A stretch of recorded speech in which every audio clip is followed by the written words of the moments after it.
From BTN Studios, the Biblical Truth Network presents The Edge, a prison ministry podcast from Less Than the Least Ministries.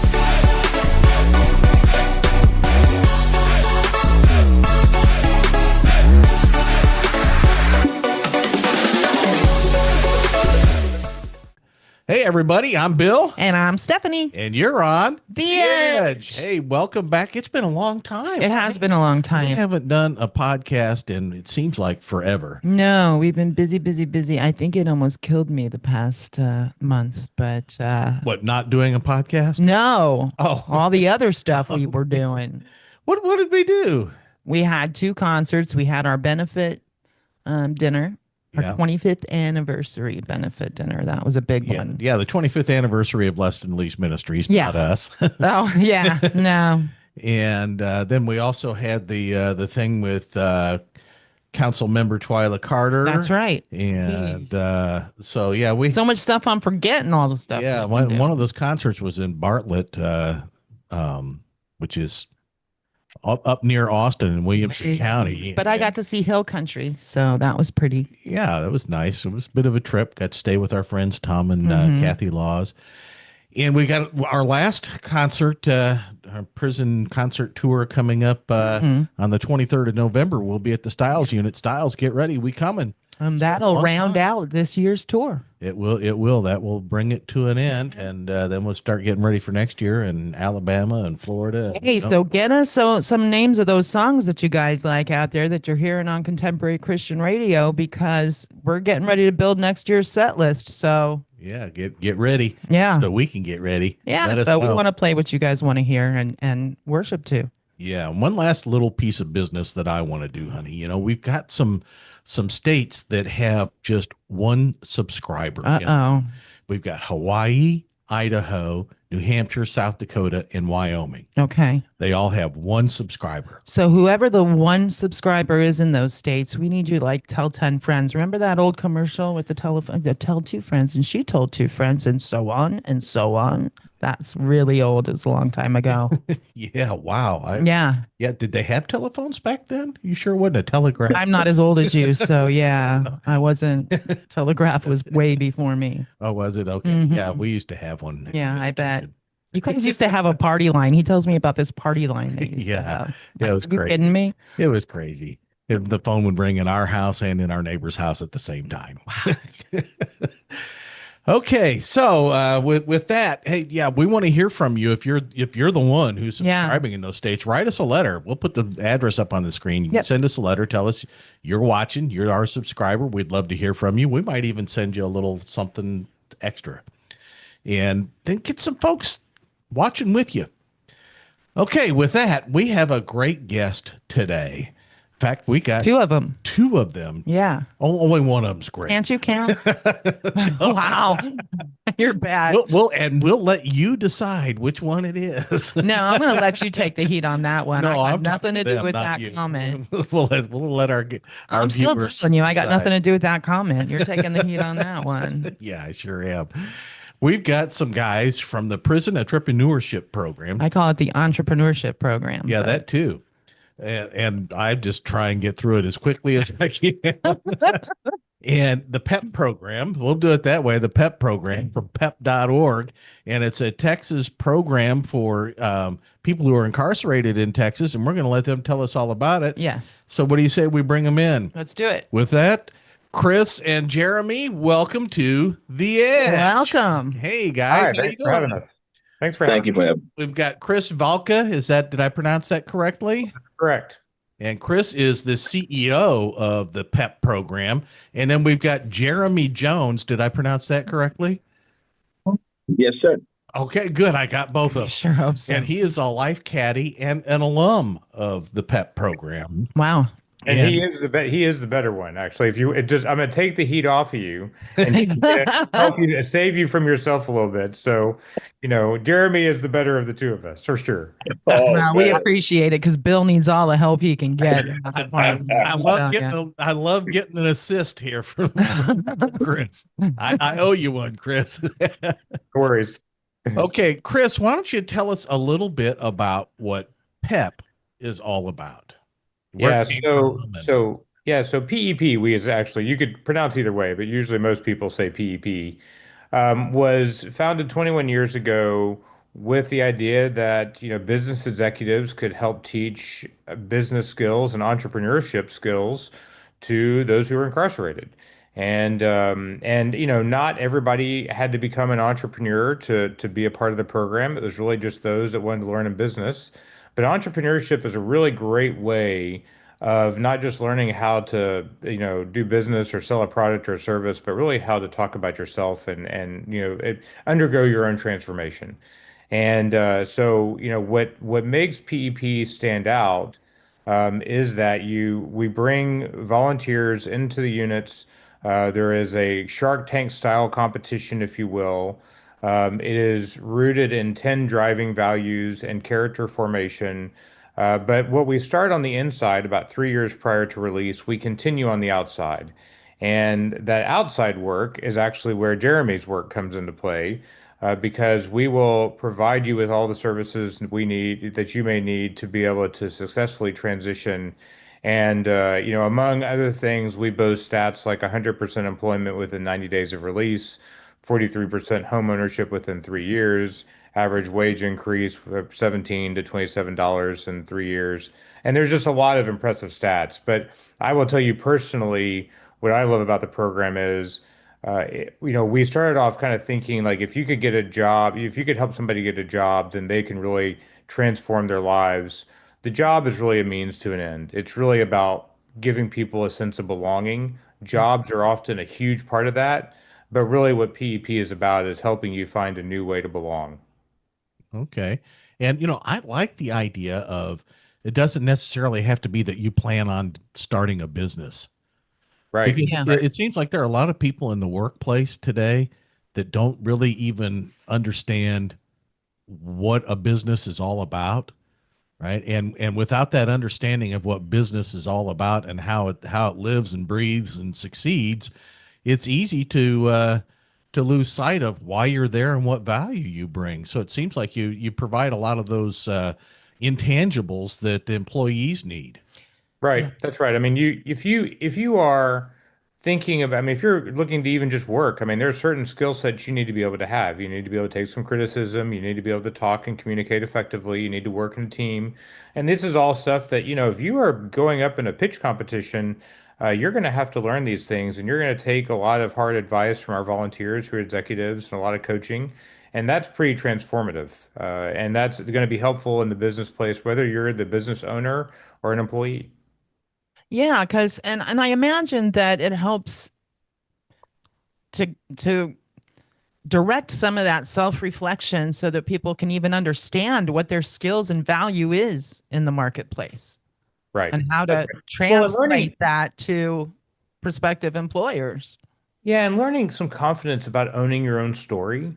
I mean, this is a huge piece. I mean, when I worked in workforce development prior to PEP, and you have people that would come out of incarceration and they get in front of an employer and they would just tell way too much. And I'm just thinking to myself, like, stop talking. It's not about you. And so this is really about helping you, okay, so you made some mistakes. That's not what tell me what you learned from those mistakes. Tell me how you can make a contribution now, because if you can tell me that, that's really why I'm going to hire you. It's not because I feel like I want to give you a handout or a hand up. It's really because you're going to bring something of value, and these guys have something to value if they can only learn how to articulate that. Yeah. Wow, that's really interesting because one of the things at the Community Reentry Network program, they had this symposium, and I was on a panel there. And one of the things that kept coming up from the guys that were in the audience was that there was a stigma from being in prison, and being incarcerated that made it difficult to find jobs. And what I brought up was that the word stigma actually has its roots in Greek. And I was a biblical Greek student. And you know what the Greek word for stigma is? I don't think Stigma. I was going to say stigma. Stigma. I It was is thinking it stigma. was that. Yeah, it is a cognate. It is exactly the same word. And what it meant back then though was it was like a tattoo, a mark, a brand. All right. And so, if we start thinking about being formerly incarcerated as a brand, there are things that you do to promote your brand, right? And your brand gets a reputation. You know, different brands, they're doing well, and then they do something stupid and their whole brand suffers. And so we have to take responsibility for our own brand. If we show up on time and we're the best workers that people ever hire, we work with enthusiasm, we get along well with others, we're on the clock when we're supposed to be, and we're working all that time, you know, then our brand starts getting a positive reputation and people start looking for people in that brand. Yeah. I had a conversation with a bunch of employers in Houston, and these were HR managers and leading executives. And what I told them was, I said, I think it's very helpful if you start to think about the returning citizens and formerly incarcerated as having their own culture. And, you know, if you look at a lot of businesses today, entitlements is a huge issue. And I told them, I says, you know, these are people that bring with them a particular cultural element that can be added to your culture within your organization that can actually offer a remedy to some of the entitlement. I mean, I mean, Jeremy can speak to this. You know, what my experience of working with guys that have been incarcerated and are now out is these are really dedicated people that don't take things for granted, and they will provide loyalty and really hard work if you give them a shot. And so I said, but you have to recognize this as its own cultural subset, and we do all these things to incorporate other cultures, nationalities, and whatnot into our societies. But for some reason, we don't do this for the formerly incarcerated. And I said, quite frankly, it's wrong. It's just, you know, but if you and they were all nodding in the room, and they said, you know, I've never thought about this population as a cultural population, but I can see what you're saying is very true. So Jeremy, maybe you want to speak to some of the what you've seen and experienced, you know, because Jeremy is a guy that he goes and picks people up right at the gates and helps them get their lives back in order. So he's got story after story to tell if you get him talking. And you were part of the Yeah. program, right, Jeremy? You went through the program. Yes, ma'am, I did. Yes, ma'am. I went to the program in 2017. My class is named Pristine 17. Aha. My AKA name is Duncan Hines Chocolate Buns. And so, yes. Now you have to explain that, Jeremy. You have to now you have to Yeah, explain yeah, you because better. mine is Little Miss Bring It On. Let's be clear. So So the name is when you get a name for P.E.P in the classroom, it's identity change. Won't take ownership of that new identity, and so it means a lot. It means that a true fresh start is actually beginning once you accept that name, and in that community, you start developing a lot of good character traits, and get rid of old character traits. And so in that inside P.E.P community, inside the prison. And so it works. I own my name today. I love it. You know, I live on it. I love saying it. I love seeing people laugh. So that's what it brings. Speaking on the guys when they release, yes, we are there to pick them up. And one of our 10 driving values is fresh start. Some of these guys never had a legitimate fresh start, like myself. So going to PEP, I learned a legitimate first start. That's when the life caddies pick the participant up and take him to the transitional house or take him to his home. And they work with him and getting all their documents, job leads, and also we provide e-school on the outside. E-School is a 12-week course where it has different curriculums for helping guys build their resume, how to restore back with their families, budget planning, all these different types of things that the guys are going to really need when they get out to start their new life. And so that's part of what I do, and I love doing it. It's a lot of great stories. And also, some of these guys, when they get out, they have good jobs waiting on them. You know, some guys, we got a guy that got out yesterday, well, last week, he's making $22 an hour because he was a peer educator and they needed a leadership role there. And he did the interview, got the job, making $22 an hour. That's more than you, Nice. honey. now, Yeah, Jeremy, that's more than I make. Jeremy, were you a servant leader in the program?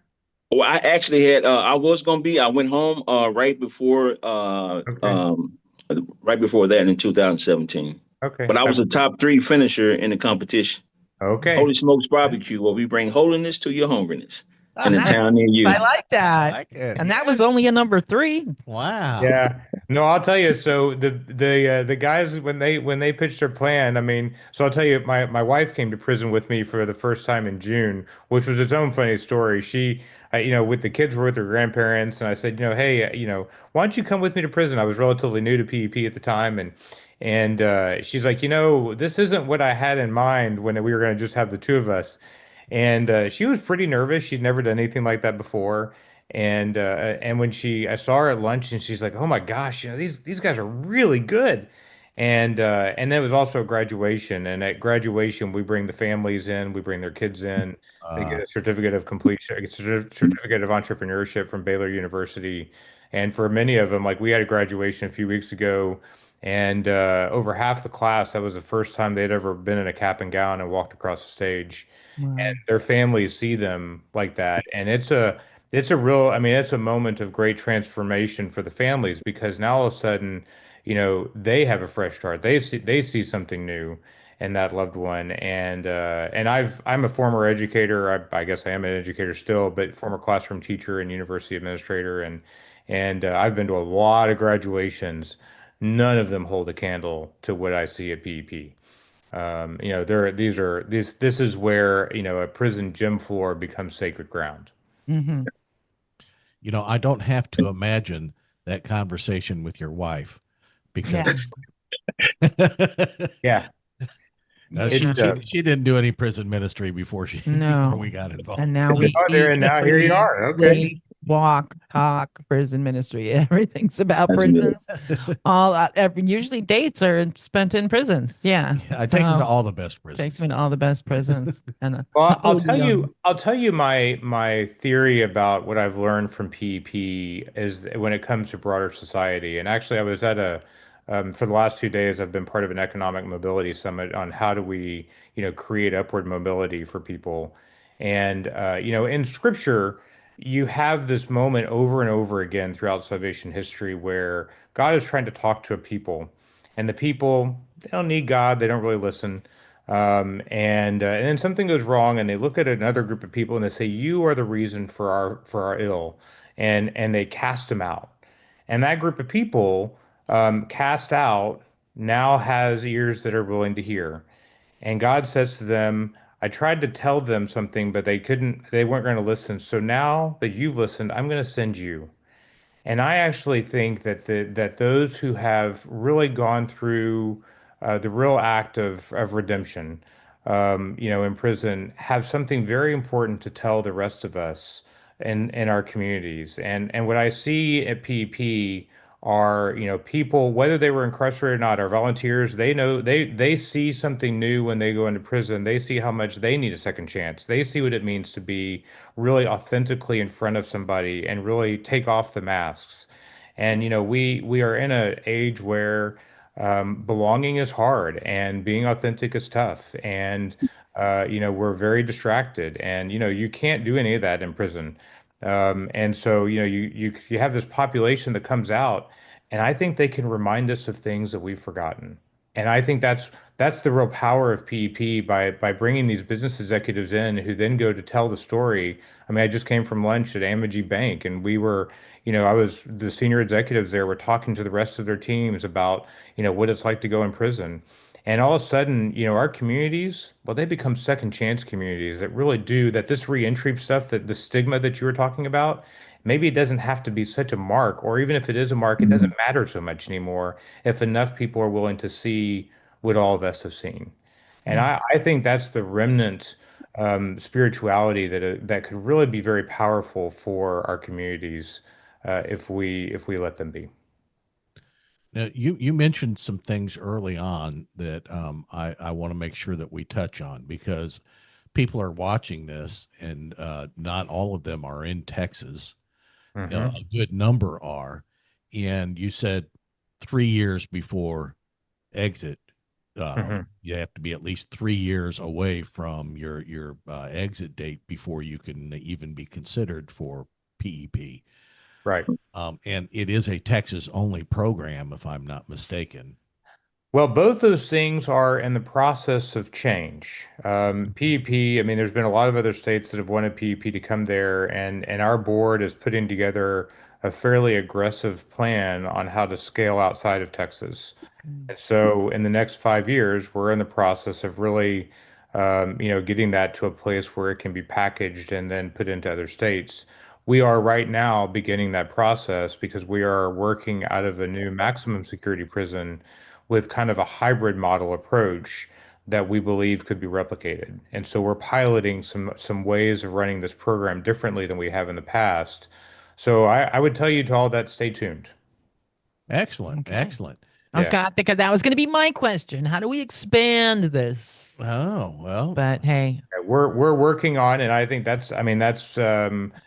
think we're, a few years from really being able to see some real positive results in that way. And like yeah, all things, it just takes the resources to be able to move it along. And so yeah, that's what we're in the process of doing. it yeah. I is a don't matter of resources. understand this concept of people become incarcerated because they don't maybe possibly don't have the skills in different areas. Yet you're going to incarcerate them and then not give them any skills and expect them to be Different. better when they come out. Yeah. That makes no sense to Yeah. me. That whole model of incarceration of just sitting people in a cell to sit there for how many ever years just never made any sense to me. It doesn't help anybody. Jeremy, you could probably speak to, what are the skills when people talk about those skills? I mean, what are the skills that people say they take away from, and what makes the difference, compared to other prison programs? Because you could have chosen a number of different programs to participate in, Yeah. and yet you did PEP. Yes. For me, I got saved back in 2010 at the James B. Allred unit. And during that process, learning how to surrender to God and in all his ways. And so around 2016, I get a letter from P.E.P. And on the card, it has basically First Corinthians chapter 13, that talking about love and all that. And, being a Christian for a number of years, I thought I had it figured out. But going to PEP, dealing with what I was dealing with in my background, speech impediment, very low education, all that. But going to PEP, it helped me develop totally different character, going to different class Toastmasters, going to all that. They gave me the tools that I need to build the foundation. And that's what we do now for all our participants. If you low educated or high educated, we give you tools that you need to adjust to your character. So when you come back out into society, not only you by yourself, you have a community that would help you sustain what you need to sustain, walk alongside of you. And that's what I took out of PEP, helping me personally. I did 14 years and had a very bad attitude. And being in that community, they helped me see that, I need to adjust the way I talk. I needed to adjust a lot of things with myself before I was released. And not only that, I was released to a halfway house, transfer facility in Dallas, Columbia House, where we had a lot of good leadership in that community as well. And I learned the manhoodship of a brother, PEP brother, and just how to own the independent, the change. It had people just embracing us, embracing me. And that was the support we need. And a lot of guys that need support, somebody's going to be right there with you. And a lot of times when guys get out, they don't have that. And Yeah. PEP provide that. And I'm here today. I've been out 8 years and 2 weeks. And I got a family, married. I got grandkids. I got a car. Had several cars. It's just what PEP provide, and it's more guys on higher levels than what I am. But I just thank them for giving me the opportunity to come and learn me. And once you learn you, man, you can make it however far you want to go. And Yeah. so that's my job to help these guys to get to the level where they need to get to succeed and have a better life and bring their family back to them. So let me get this straight. You didn't just sit and wait for it to happen. Yeah. No, I mean, when God changed my heart, my dad died in 2009 and I was in a gang, and I just walked away and God had his hand on me all the way. And PP is where I wanted to go. And when I came, it was just the community. It was just everything I was ashamed of. it allowed me to step out of that and allow me to grow in that. So we got so many things. You got to dance, got to do the chicken dance. You got to do so many things in the public eye. Or when I was in grade school, I used to be ashamed because I stuttered. I couldn't say certain words straight, and it caused me to act out and do other things. And so going there and stepping into a new character, start believing in myself. I start believing in the community. I start believing the tools they have for me. And today, not only me, it's more brothers like that, and we having success out here now in life, being a part of P.E.P. That's awesome. Yeah. And the whole idea of this, of the new character, if the old character is what got you locked up, then that's exactly what you need, is a new character. Yeah. Right. You need to be somebody different. And the only way to be somebody different is to want to be somebody different and have people there to help you learn how to do it right. Yeah. Yeah. Or you could be stubborn and stay where you're at. Well, and I think, I mean, again, this summit that we were just in, I mean, there were pretty big data studies that were talking about a number of predictors for, economic mobility, and one of them was, how much of contact you have with people who are in a different economic class than yourself. Mm. And we hear from guys all the time inside, thank you so much for, taking the time to be with us today. I've never had another adult talk to me like that. And so I think when these guys meet executives who are willing to spend time with them and mentor them and counsel them, they want to do better. And not only that, they know that those same executives are going to push them on the outside to keep doing better. And I mean, Jeremy, I don't know. I mean, who would, how long have you known your mentor, from in prison that you started working? Oh man, Scott Slagle. He was there when I graduated, and we got introduced on the outside. Ever since 8 years, Jimmy Ward, 8 years. It's just, Yeah. and like Chris said, that when they come in, you sometimes you believe nobody want to support you, and when the volunteers come in and just ask you questions about you, it's emotional because you at the point in your life, it's just you, and they come in and just listening to you, and that breaks everything down and release you from all that stress and pain that you have inside.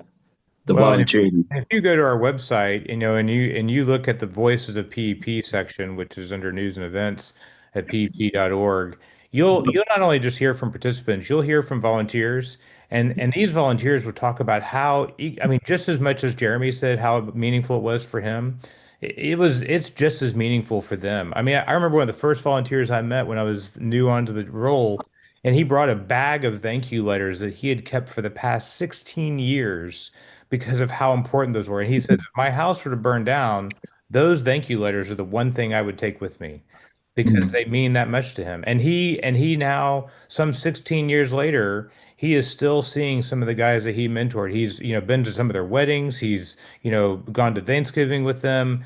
And I think, that it's really the power of community. And it's how, if we, again, this bond, if we can get past some of the usual masks and barriers we put up between ourselves and other people, we can find something real that's worth investing in again and again and again.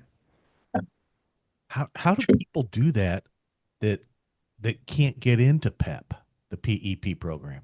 If you can't get into PEP, are you just stuck? Yeah, I mean, I've never seen another program quite like it, and I think that's again the reason why our board is so adamant on how do we start to replicate this thing beyond what we're doing.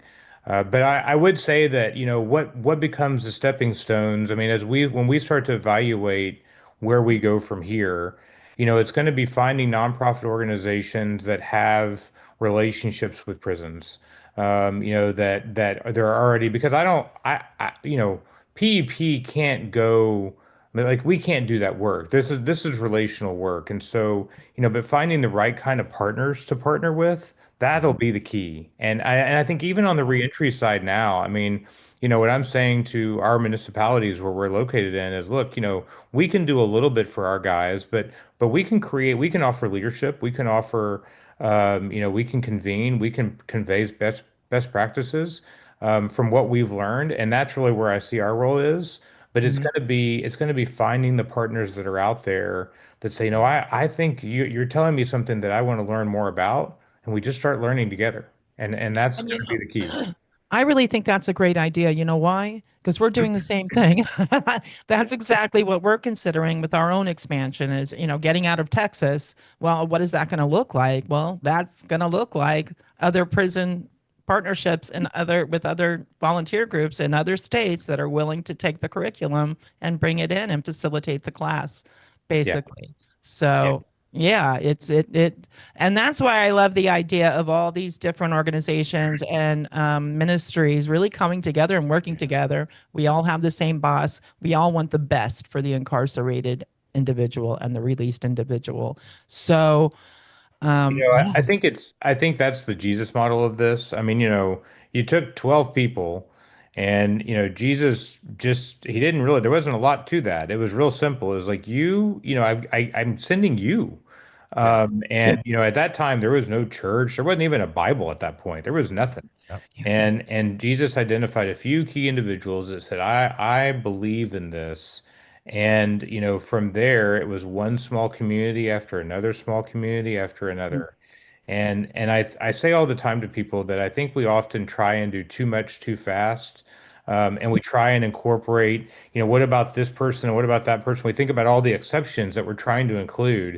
And I tell people, but just start simple. And, it's not that we're going to not include people, but we have to start somewhere. And some of these there are situations that are more complicated that make replication really tough. Mhm. So we're going to get to that. But right now, let's start with the people we know. And I think that's where you start. You start with the people you know, you start with the relationships you have, and you build from there. yeah, And now I know with like the field minister program and the seminary, all the participants all go to the memorial unit. Hmm. Is there a particular unit or set of units that people go to when they get accepted into the PEP program? Right. So so we are on the tablet in all 102 prisons in Texas. And that's where our Leadership Academy program starts. And from there, you can apply into the entrepreneurship program, which is the business plan competition. And to do that, you have to be within 3 years of release. And then we'll transfer you over to either the Estes unit in Venus or the Bell unit in Cleveland. And those are the two units where those programs are operating out of right now. Okay, so you do not have a unit for females as of this point in time. We do not. We actually about 5 years ago we spun off empowering women out of prison, and they work in Lockhart. And so they were formed out of PEP and have now become their own entity to be able to, because we recognize that women's needs are different than men's. yeah, Yeah, that's true. Oh, yeah, and, slightly. I forgot that we had Paige Lovett from E.W.A.P on here, and that's how we got Yeah, connected up with you. yeah, Yeah, that's right. That's right. and one of their success stories. Yeah. Yes, Right. yeah, Who's there's a another one of the good friend of ours, and yeah. yeah, Yeah. So Yeah. Paige, I apologize. Please accept my apology. Yeah, E.W.A.P is a good program. In fact, hmm another good friend of ours, Erica. yeah, that's what I'm eh, talking about. Oh, yeah, I was okay. I thought you were on Paige. Yeah, we had Erica on here too. Yeah, she not only graduated from that program, but then she went on when she got out to the CRNP program Right, here in Houston Health and graduated from that program as and well. now works for the city of Houston. Well, Yeah. I was to say, and I mean, you and we were all at the Twilight Carter's gathering, and I think I'm amazed when I go into the community how many of the nonprofits who are doing reentry work have PEP alumnus working in them. And I think what we've seen is, that the graduates of the program, they really want to pay it forward. They want to make a difference in people's lives. And I know from Jeremy, he may not say it, but I'm gonna say it for him. I mean, for him, this is a calling. He didn't just find himself. He didn't just find a family and a way of life. He found a calling, and it shows in the work that he does. And that's true of the whole staff. Yeah. And Jeremy, you got out before there were tablets here in Texas. So Yes, sir. how did it work back then? Um, It was the classroom. It's an inside the peer educators. the pod coaches, the servant leaders, all of them had a job to do with each pod and getting us ready for graduation. Mm. First, we start with character, and very tough. When you talking about character, you talking about the things you don't do in the community, and it's always accountability go with that to allow the person to know something that you have to change. And everything was done within the community with no type of IT, but it was for me. I think for a lot of guys that I don't been a life caddy too, it's really breathtaking how we get to the difficult parts that because it's pressure put on you each like you can say month or week. You got so much you got to do. You got homework, you got tests, you got to study, you got Toastmasters, you got all these different classes you have to go into. And sometimes you feel like you ain't gonna make it. And you got the peer educators, you got the servant leader, the pod coaches coming to assist you and helping you, talking life into the situation, making you better. So it was more hands-on inside brotherhood that got most of us do the finish line. Okay. And the things that you have on the tablet now, is that through Edovo or Right. Pando or Yeah, Edovo? Leadership Academy, which is our character formation program, and that's on Adovo. Okay. So those people who are watching this that have Edovo on their Yeah. tablets, they can do some part of the program, even if they're not in Texas, right through the Edovo app. Yeah. And how many classes are there on there? Right now, there's just the one, but we will probably by next spring we will have two additional programs. Okay, excellent. So there's something for you to do. We're not Yeah. leaving you empty-handed. And I hope that your um, subscription rate goes up considerably. Yeah. Look for PEP on Edovo. Is it just PEP? Leadership Academy is how you'll find it. Leadership Academy. Okay, so go Yep. looking for Leadership Academy on Edovo and look for that and get involved because I'll tell you, I've met several people from PEP, and not all of them are business people, Yeah. but one thing they all have in common is they're succeeding. Yeah. Yeah. And that's what we all want, right? And success means different things to different people. Amen. It's not all living in mansions and driving Right. Jaguars. People have different ideas of what success means. To me, for someone who is formerly incarcerated, success means not being on a path that's leading me back to prison. Right. And there are key factors in that, such as having a good support system, having I have a home, I have a job, and I have a reason to not go back. Yeah. Yeah, and I think that's for me, that's the measure. I would love to find a way to measure this better, but if you have found a place where you know you belong, then you've made it out. I mean, you're not going back because that community it will change the choice and the decision making that you did before. And so that's really I mean, like I said in the beginning, it's really, I mean, the job is super important. Having a means to provide for yourself is super important, but fundamentally what that does is it offers you a way to be able to participate and contribute to our communities. And Mhm. that contribution, the ability, I mean, people would ask me inside, they're like, they're really truly afraid. And I think this is something that people in the free world need to understand is they're really afraid of if they'll be accepted again, given the quote unquote stigma that we talked about. Mhm. And so, and I said like, well, you tell me right now, what do you feel like is the contribution that you can make? And sometimes they stumble with that. And I said, well, if you don't understand that yet, then you're right. That's a real question in your mind. But once you understand the contribution you make, then you know how to belong. And we will give you the skills and the starting place for how to do that inside so that when you get outside, you've got the confidence that you need to follow through with what's begun in you, what's already started to occur. But that success fundamentally, and again, to your point, how you measure that success can be a lot of different ways. But to me, when I look at what are we trying to do as an organization, we want to make sure that they understand how to belong and how to make a contribution in whatever way they decide they're going to do that. And a lot of that is just mindset. We have a lot of friends that have been incarcerated, were incarcerated for either 5, 10, 15, and on up years, that come out and get employment, get homes, do well for themselves. Some of them have started their own businesses. Yet we know of others that have been unemployed 5 years plus, did 30 days in jail and say, oh, it's a stigma now. I can't get a job now that I've been. And I'm like, what are you talking about? If you can't find a job, you don't want a job. So, Yeah, I do think there are some things that we as a society can do to, and I think those of us like Jeremy's work is to make sure that when they get out, they don't, you can't, it can be really overwhelming. So how do you simplify the process?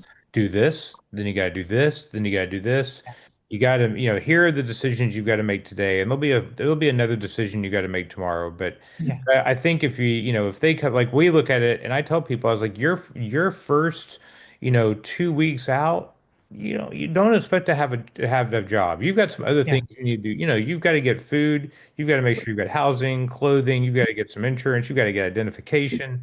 You've got some things you've got to do. So, but I think people come out and they're just, I got to do this, I got to do this, and it's overwhelming. yeah, Yeah. So I do think what people like Jeremy does, and one of the things we're very clear about is take a breath, follow. There's a process here. Follow the process and trust the process. If you trust the process, it's going to be okay. And isn't that so much of what this is all about? I mean, this is what we all have to do. I mean, in our lives, whether we've been incarcerated or not, there's a process for all of us. We kind of have to trust the process. yeah. I finally stopped praying for patience. I learned that one the hard way. So yeah, Right. got to trust the process. Yeah. God is trust it. Yeah. And I understand what you're talking about with the fear. When I got out of prison, I had been incarcerated for 15 years. Hmm. And when I got out, I was 61 years old. Here I am in my 60s, haven't worked a paying job in 15 years. I Yeah. went to Houston because I fell out of Williamson County, but there were no halfway houses that I could go to in Williamson County. And I thought better to be a small fish in a big pond, right? So I came to Houston, but had never lived in Houston before. I was Yeah. on parole. I also had 10 years of probation stacked on top of my TDC sentence. So I started probation when I got out. So I got out of prison at 61, living in a town I'd never lived in before, on an ankle monitor with a parole officer and a probation officer here in Harris County, No and a family. probation officer in Williamson County, no family, Yeah, and it's hard. and thought, you know, there's only one way I'm going to be able to do this, and that's if God wants me to succeed. Yeah. I put all my faith and trust in God. I made finding a job a full-time job. I took all those things that people looked at as negatives and turned them into positives. For example, the ankle monitor. People think, oh, that's a negative. No, for me, it was a positive because it was proof that I wasn't in a place that I wasn't supposed to be. I had to go see my parole officer every Monday and give them a schedule for the week. Some people looked at that as a negative. For me, nope. I'm learning how to schedule my time and plan my activities for the week ahead of time and put together an agenda. And I made finding a job a full-time job. So all those things, you've got to use them as a way to motivate you. Yeah. Right. And if you don't know those things already, though, like you already had some concept because you had some formal education. Yeah. And but if you don't know those concepts, if you've never been in the regular workplace in a corporate environment, you don't know these things already. You don't know to spend 8 hours a day looking for a job if you don't have a job. You don't know to, So this is where programs like P.E.P right. come in and train people and teach them those mindsets. Yep. And you might add, like, it's when the guys get out, they dealing with so much more. Some guys got to sign away. They race on their kids. They got backup child support. They got so many other fines. And so they rushing and trying to get a job and trying to get all this debt paid off. A Life Caddie job really comes in and really trying to get them to slow down and look at the process. And once you get the process, at hand, you can start knocking down some of these debts you have, child support, the process of just being successful, staying focused on what's right now instead of what's down the road. And we'll get you there. And so just trying to get him to be relaxed, take a day at a time, believe in the process, and we'll get a lot of things accomplished that way. And And I even just avoid love the title, Life Caddie, I was gonna say right? the same Because it's thing. just like, it's self-explanatory. They're gonna give you're gonna give that person that tool for that moment, Yep. not for Yeah. everything, but for that Yep. moment. Here's the club you I love need for it. this particular Yep. shot that you got Yep. to take. There And you this go. is the next Yeah. shot. So you got to take this There you shot. go. Then you can worry about the next one after Exactly. that, right? Yeah. Well, and the big piece of what the life caddies also do is point out the sand traps ahead. Like there's a lot. Let's not forget, there's a lot of temptations when you get Yeah. out. You Yeah. know, relationships and people you Yeah. know and other things. It's Yeah. like, oh, Yep. let's be careful here, Yeah. folks. Yeah. Yeah. Yeah, it's like if your first priority getting out is getting into a new relationship, then I can tell you who your first ex-girlfriend or ex-boyfriend's going to be. Yeah. Yeah. That's true. That's true. Yes. And so, You got to find a community to support you. I mean, Yeah. I think that's, where, find a group of people that are going to continually reinforce the person that you want to be. Hmm. And so, as critical as food and clothing and housing and all those things are, that's right up there with you. And if Yes. you don't have that, there are brothers that and different people, people that that can help you find that. But that community means everything. Um, Yes. Yeah. yeah. And I think that's true for anybody in any situation, in any walk of life. We would all love to be antisocial sometimes, but without that community, um, boy, Yes. life would be that much more difficult. We almost set ourselves up for failure if we push away from our communities. it is one Like, of the base needs that Maslow identified was in the hierarchy of needs was belonging. Hmm. Right. Belong. yeah. Yeah. That's right. That was mine too. When I was released in 2017, what I learned about Robert Lewis, authentic manhood, is sometimes the mother can have an overbearing love and stop the manhood from being what God wants us to be. And when I got out, my mother and my family was there at the Walls Youth and with my life caddy, David Flores. And going through P.E.P, I learned to how to make the difficult choices that we're gonna face in life. Mm. And so you're talking about community. If I would have chose to go with my family, I wouldn't be here today. I chose the community that developed me, taught me, and that's what most of our guys do. They realize now they have a community of support. So when they get out, if they go home or they come to our transition house, they know that they got a community that they can tap into and get resources that they need. So it's very important about the choices we make once we get out and make sure you choose the right community. Yeah. And Jeremy, the room you're in is an excellent example of what you do for those guys when they get out as a life caddy. Every so often the Yes. lights go out in your room and you have to wave your arms around to get the light to come on. And I suspect with a lot of those guys, you have to wave your arms around a lot to get the Yes. lights to come Yes. on there Yes. too. Yeah. Yes. Yes. It's different characters. It's different things these guys is going through, and our job is to love them and get them across that finish line. No matter what it takes, we just love on the guys, and sometimes we got to sit down and talk to them and let them see the vision. And in eSchool, we got a class called Envision Your Future, and so they can tap in where they want to go.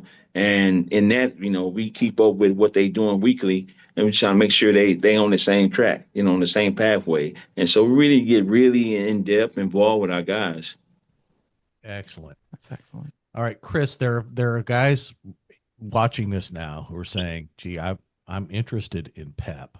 And I imagine you have a waiting list that's longer than the spots are available. I don't know. But if people are interested in PEP, what do they do? So, I mean, learning about us on the outside, you go to pep.org. Actually, Jeremy, I don't know what and the inside, what is the process now for those that are on the inside? Actually, I should know. So they can do it from the correspondence, the tablets, and some people still write to Mia or Jeff and trying to get in. What's the process to get in? So they get their first module. Where they got, once they get their module, they have with 7 days to respond and say they want to continue, and then they'll start that way. So they got do the tablet and they can do it correspondent. Okay. Okay. So I'm going to ask you, Jeremy, to drop me the address that they would write to for correspondence and process, and I'm going to put that up on the screen here for them to take a look at, so that they can express interest in that. Yeah. But it is probably easier for them to do it just through the tablet. Yep. Yeah. Yeah. Very easy. Yeah. Some guys just are not trying to save people stamps and mail. Yeah. Some people are just stuck on the mail though. Yeah. I mean, they could write to us on the tablet, or we can get these. Yeah. I'm actually on my phone, and oh, it happens. Yeah. Some people love to just write a letter. Yeah. Yeah. I know. Okay. I think, go ahead, Bill. Sorry. No. I was just going to say, I think we've probably covered it, but is there something else that we should have asked you about, or you thought of that really people need to know? What did we miss so I can blame Bill? We're used to a 3-minute pitch, so we're pretty good at getting it all out in about 3 minutes. I think we've covered it. Yeah. The elevator pitch, huh? Right. Yes. Yeah. Okay. Well, thank you very much. Thank Chris you. Valka, Jeremy Jones, Yes. The P.E.P program, P.E.P. Hey, we appreciate you guys. I love this program. I love that you guys are out doing what you're doing. I hate that we're going to be missed praying for the you. big aspiration mingle. We had a little happen here at the house, and had to miss that. Please don't exclude us because we missed that one. Oh no, you just think we're flaky. You can go on the calendar and sign up for the next one. No problem. He's flaky. I blame him. It's all me. It's all me. Yeah. I've got the big shoulders. I'm the umbrella. That's right. I'll take the heat. That's right. Yeah, amazing. All right. Well, good deal. We appreciate it. Well, thank you very much for being here. And hey, if y'all are watching, drop us a note. We'd like to hear your thoughts. Yeah. And if there's a program in your state that's similar to P.E.P. or that has things to offer like P.E.P., drop us a note and let us know about them, because we'd like to talk to them, right? Or if you're out and you've been through the program, drop us a line. Yeah. We want to hear from you. Yeah, maybe we'd have you on here next. Even more success stories. We like success stories. Those are our favorites. We really do. Mm-hmm. And so do they. Yeah. They enjoy it. Especially. That's right. All right. Well, with that, I think it's a wrap. What do you think? It's a wrap. Okay. Well, thank you all for joining us today. We appreciate it. God bless you. And we'll see you next time right here on The Edge. Bye, y'all. God bless.